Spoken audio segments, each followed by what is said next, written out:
Bismillahirrahmanirrahim. Assalamualaikum warahmatullahi wabarakatuh. Om Swastiastu, Namo Buddhaya. Salam kebajikan, Rahayu, Rahayu, Rahayu. Allahumma sholli ala Sayyidina Muhammad wa ala ali Sayyidina Muhammad. Rabbi shrah li sadri wa yassir li amri wahlul 'uqdatam min lisani yafqahu qawli. La haula wala quwata illa billahil aliyyil azim. Subhanaka la ilma lana illa ma 'allamtana innaka antal alimul hakim. Subhanaka la ilma lana illa ma 'allamtana innaka antal alimul hakim. Subhanaka la ilma lana illa ma 'allamtana innaka antal alimul hakim. Alhamdulillahi rabbil alamin. Jumpa lagi bersama Mr. Benu di lab TikTok. Hari ini Mr. Benu hadir pada hari Sabtu tanggal 15 Maret tahun 2025, hari ke-15 di bulan suci Ramadan. Saya ucapkan selamat untuk semua sahabat Benu yang di lab TikTok ini maupun dimanapun Anda berada yang saat ini menjalankan ibadah puasa. Semoga puasa hari ini membawa hikmah terbaik untuk diri kita, agar diri kita senantiasa bermanfaat dan memberi manfaat untuk semua makhluk di alam semesta raya ini. Hari ini Mr. Benu membawakan tema energi suci. Dahsyatnya energi suci memaafkan.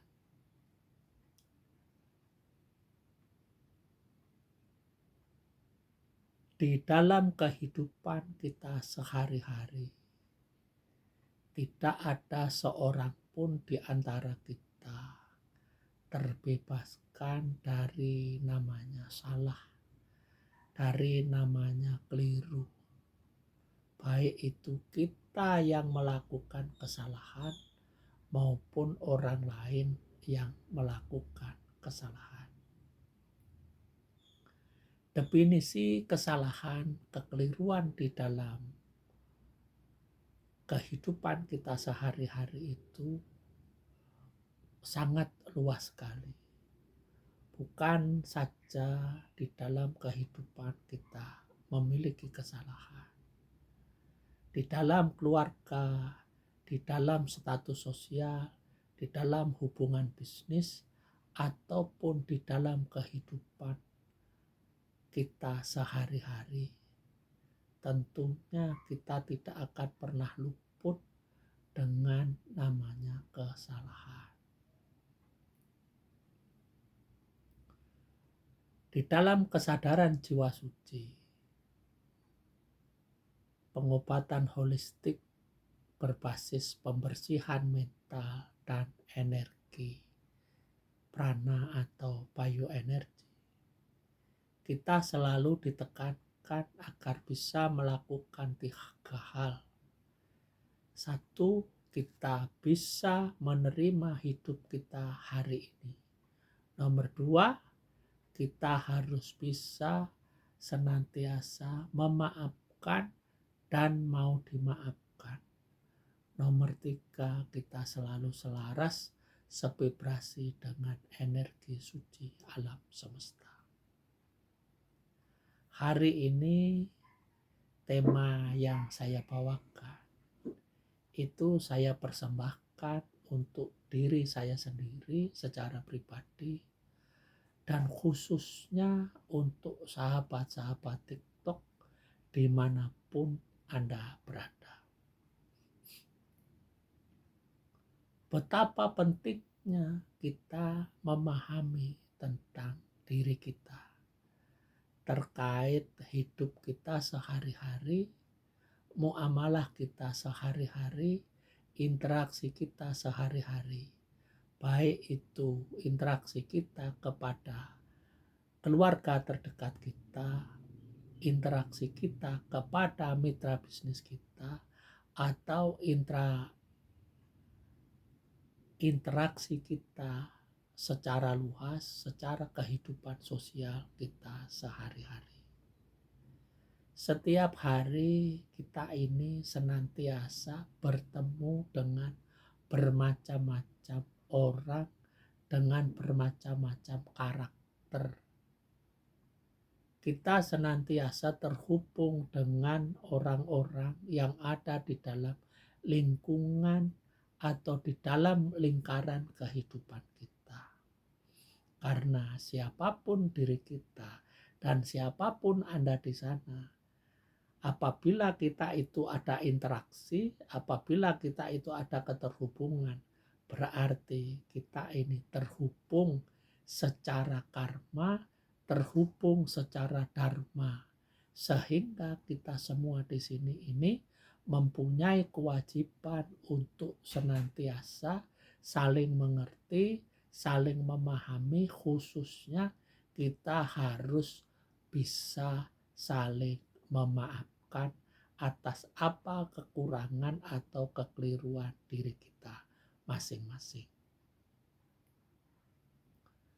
Di dalam kehidupan kita sehari-hari, kita ini senantiasa memendam rasa benci, memendam rasa dendam, memendam rasa iri, dengki, rasa kecewa, rasa teraniaya, atau rasa yang macam-macam. Yang intinya itu mengganggu diri kita di dalam berkehidupan sosial. Banyak di antara kita itu seolah-olah selalu ingin menang sendiri, selalu mengintervensi pihak lain, selalu ingin menguasai orang lain, dan selalu ingin menang sendiri, sehingga orang-orang lain itu menjadi korban atau menjadi target apa yang akan kita lakukan. Kita ini kan, kenapa itu terjadi? Itulah hasil dari pola pikir dan dari interaksi pola asuh diri kita saat ini. Siapapun diri kita, apapun profesi kita, itu sedikit banyak dipengaruhi oleh pola asuh kehidupan yang kita serap setiap hari. Mulanya di sini, kenapa kok hari ini membawa tema yang sangat bagus? Energi suci memaafkan. Itu adalah memaafkan, itu adalah kunci dari segala-galanya di dalam kehidupan kita sehari-hari. Kita tidak ada gunanya kita berbuat baik, kita tidak ada gunanya kita beribadah kalau kita ini senantiasa diliputi iri dengki dan rasa dendam ke sesama makhluk Tuhan. Bahkan kita ini selalu melihat di antara kita, dikala kita ini hidup bersosial, hidup berinteraksi dengan masyarakat yang lain, banyak kita menemukan sahabat-sahabat kita, orang-orang terdekat kita itu yang senantiasa mengedepankan egonya, yang senantiasa menanamkan kebencian kepada orang lain atau senantiasa ingin menguasai orang lain. Jadi di sini ini kan, kenapa kok kita harus memiliki kan prinsip hidup itu harus memaafkan? Karena kita ini kan hidup di alam sosial yang bermacam-macam bentuk dan karakter orang yang kita temui. banyak orang itu yang saya yakin apa yang kita lakukan atau yang dia lakukan itu tidak pernah disadari bahwa kita ini telah menyakiti orang lain, telah melukai orang lain, bahkan kita ini telah menjajah orang lain dengan ucapan kita, dengan pemikiran kita, bahkan bukan secara fisik non fisik, tapi secara nyata kita ini telah mengintervensi hidup orang lain. Seandainya kita ini menjadi korban, apa sih yang harus kita lakukan? Dan seandainya kita ini sebagai pelaku, apa sih yang harus kita lakukan? Di dalam kesadaran jiwa suci, mulanya di kesadaran jiwa suci, saya ini sebagai pengasuhnya, saya ini sebagai coachnya, saya ini sebagai masternya, selalu menanamkan, menyampaikan kepada semua klien-klien saya itu adalah terima hidupmu hari ini, kamu harus mau memaafkan dan kamu harus mau dimaafkan. Habis itu selaraslah dengan energi suci alam semesta. Jadi di sini ini kita ini ada dualisme kehidupan. Kita ini sebagai korban maupun kita ini sebagai pelaku perbuatan-perbuatan yang menyakiti orang lain. Oleh karenanya di sini ditekankan. Apabila kita ini sebagai pelaku, kan, kita ini harus segera menyadari, oh ya saya keliru, kan. Oleh karenanya saya kekeliruan, saya minta maaf ya. Dan itu jangan cuma dilakukan di bibir saja, besok diulangi lagi, lebih keras lagi. Tapi di sini ini harus kita benar-benar menyadari. Nah, mulanya banyak di antara kita ini kan hidupnya itu tidak bisa move on, hidupnya itu selalu gelisah, hidupnya itu selalu marah-marah, hidupnya itu selalu punya kesedihan. Karena kenapa? Kita tidak pernah berusaha membebaskan diri kita dari belenggu energi negatif tersebut. Caranya apa? Caranya dengan memaafkan. Saya ini ada kejadian. Saya memiliki klien, kan, posisinya non jauh di sana. Itu memiliki penyakit yang sangat serius, yaitu adalah penyakit kanker, kan, sarkoma, kanker rahim sarkoma, yaitu udah stadium 4.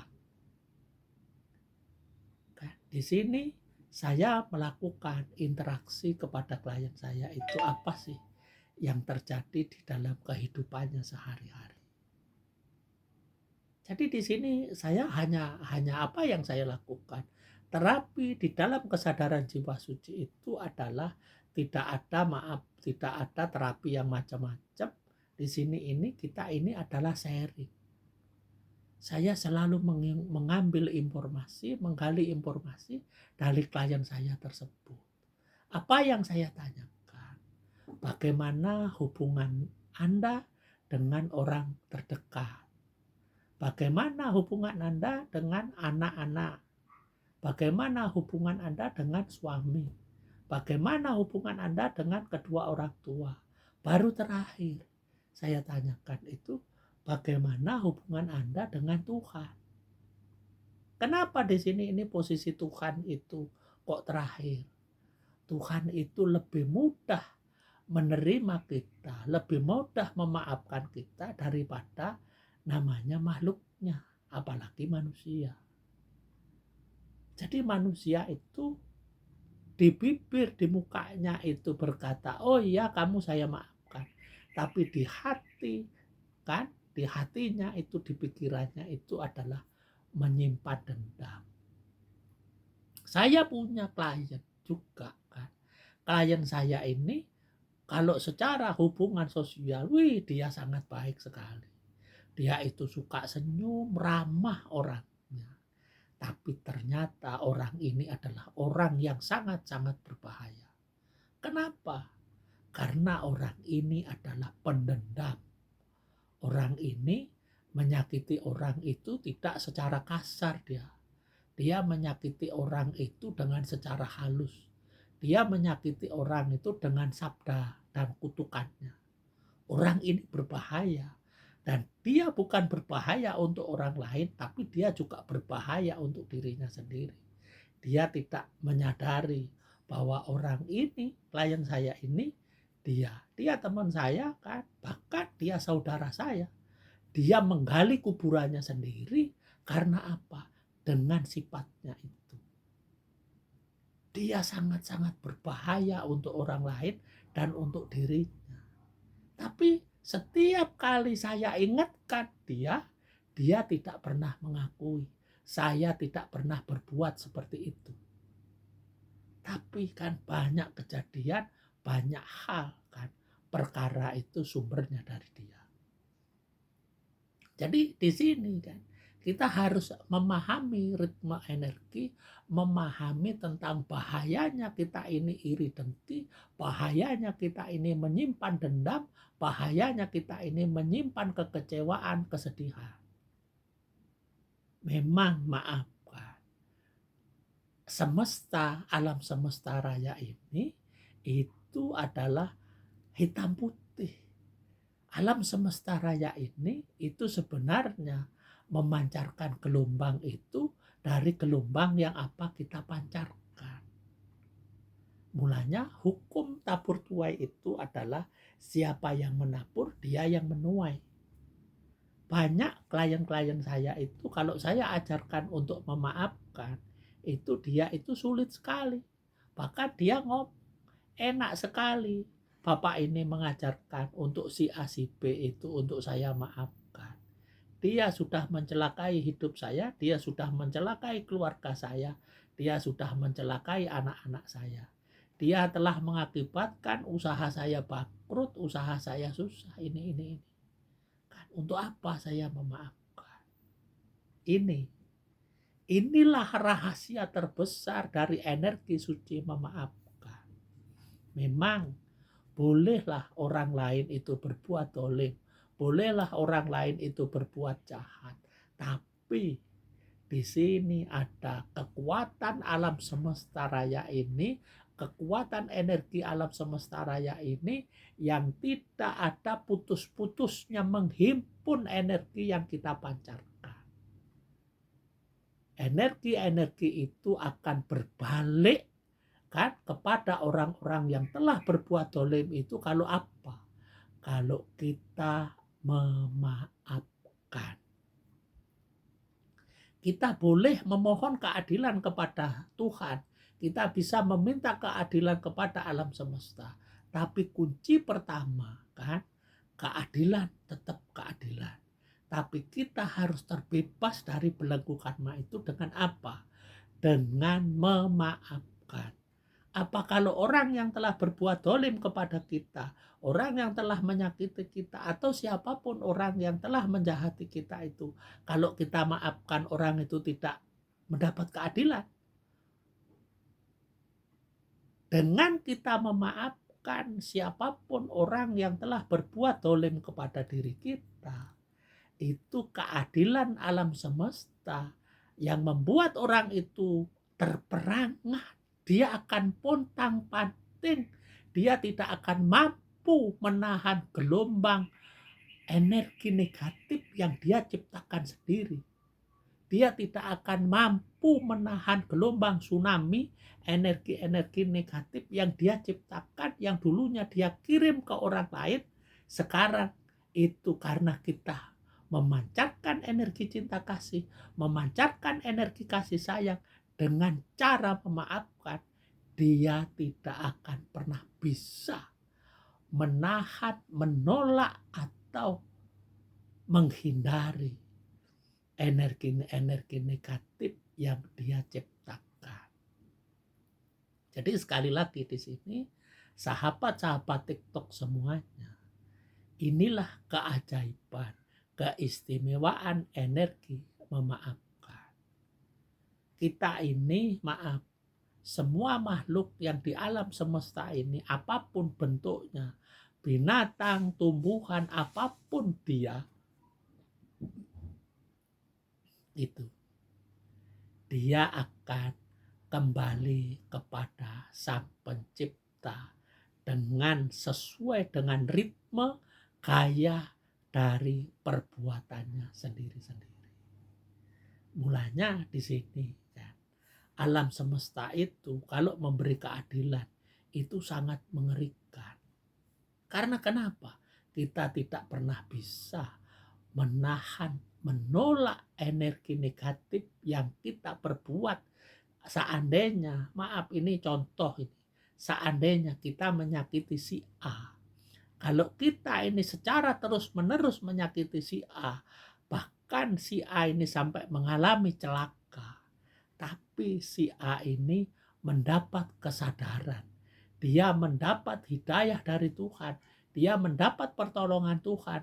Dia tidak membalas si A ini, tapi dia memaafkan Anda yang telah menyakitinya. Kan? Oleh karenanya, karena dia memaafkan, karena si A ini memaafkan Anda harus hati-hati. Kan? Siap-siaplah Anda dengan balasan alam semesta. Dia tidak pernah membalas. Orang yang Anda sakiti itu tidak akan pernah membalas. Tapi di sini dia dibimbing oleh alam semesta dengan cinta kasihnya. Sehingga energi-energi negatif yang Anda ciptakan, sabda-sabda yang Anda ciptakan, kutukan-kutukan yang Anda ciptakan, itu akan kembali kepada diri Anda sendiri. Jangan Anda membuat celaka orang baik. Jangan Anda membuat celaka atau menyakiti orang baik. Jangan Anda membuat celaka atau menyakiti orang-orang yang penuh cinta kasih. Ingat, Anda akan celaka. Oleh karenanya, di dalam kesadaran jiwa suci ini, saya tidak membedakan siapapun Anda, apapun status Anda di sana. Saya senantiasa menyampaikan, ayolah kita ini senantiasa membebaskan diri kita ini, membebaskan badan kita ini, membebaskan roh kita ini, membebaskan pikiran kita ini, membebaskan sukma kita ini. Dengan apa? Dengan menerima semuanya dengan tulus ikhlas. Dan satu kunci, kita maafkan. Mulanya saya sering mengucapkan, saya sering menyampaikan bahwa wahai Tuhanku yang maha pengasih dan maha penyayang, dengan kuasa dan ridho-Mu serta kehendak-Mu, aku mohon segala daya kekuatan-Mu agar Engkau senantiasa memaafkan siapapun orang-orang yang telah berbuat dolim kepadaku, siapapun orang-orang yang telah menyakitiku, siapapun orang-orang yang telah menganiaya diriku. Bahkan sampai detik ini, saat ini, orang tersebut masih melakukan kedoliman, kejahatan, baik itu secara langsung maupun tidak langsung kepada diriku. Karena apa? Aku memohon kepadamu, wahai Tuhanku yang maha pengasih dan maha penyayang. Karena aku telah memaafkannya. Keadilan itu hanya Engkau yang berhak memberi keadilan. Aku dengan segala sukacita, dengan cinta dan kasih sayangku, aku memaafkannya. Siapapun orang yang telah berbuat dolim, yang telah berbuat jahat kepadaku, bahkan sampai detik ini pun orang itu masih berbuat jahat kepadaku, aku telah memaafkannya. Sekali lagi, wahai Tuhanku yang maha pengasih dan maha penyayang, aku memohon kepadamu, maafkanlah, ampunilah siapapun, dimanapun dia berada, orang-orang yang telah berbuat dolim, yang telah berbuat menyakitiku, yang telah menyakitiku apapun jenisnya, kan, ampunilah dia. Karena apa? Karena aku telah memaafkannya. Jadi kalau Anda semua, sahabat-sahabat TikTok dimanapun Anda berada, sahabat-sahabat Beno yang terkasih, apabila Anda sering melakukan afirmasi doa ini, Anda akan